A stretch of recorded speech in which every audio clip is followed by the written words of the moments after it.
Penyu lekang seberat 60 kg ini terjebak di tambak ikan warga yang berada di sekitar Pantai Mampie. Komunitas pecinta penyu bersama warga berusaha mengevakuasi penyu tersebut yang terjebak sejak beberapa hari. Proses evakuasi sempat terkendala lantaran penyu liar ini sempat berontak saat akan diangkat. Penyu lekang ini akhirnya dapat dibawa dengan cara digendong menuju lokasi konservasi sejauh 600 meter.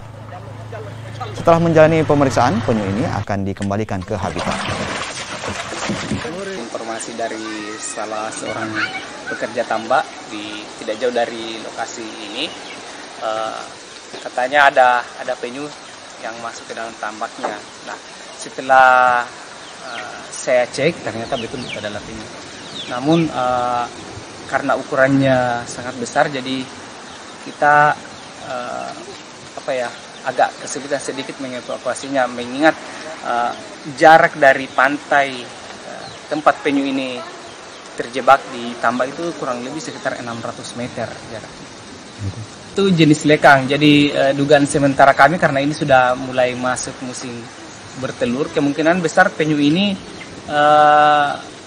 mau bertelur, tapi karena di daerah situ kan garis pantainya sudah sedikit, memang sisa sedikit langsung tambak, jadi kemungkinan besar dia masuk ke tambak yang pertama, langsung kedua, akhirnya dia semakin menjauh dari laut.